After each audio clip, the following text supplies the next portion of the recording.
বরিশাল শহরের কীর্তনখোলা নদীর তীরে অবস্থিত এক স্মৃতিময় জায়গা যার নাম ৩০ গোডাউন। সো চলুন বরিশালের সেই অন্যতম একটি জায়গা থেকে আপনাদেরকে নিয়ে ঘুরে আসি।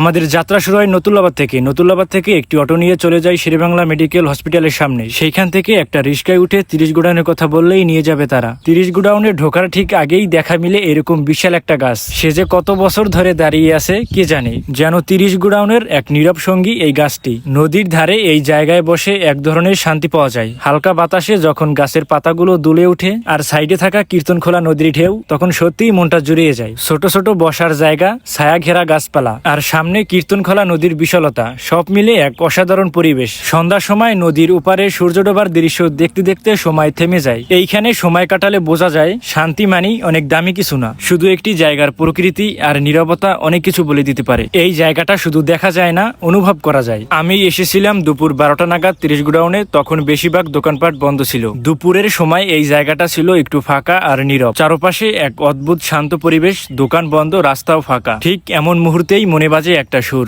সো চলুন এই সুন্দর জায়গাটা সুন্দর একটি সুরে উপভোগ করি।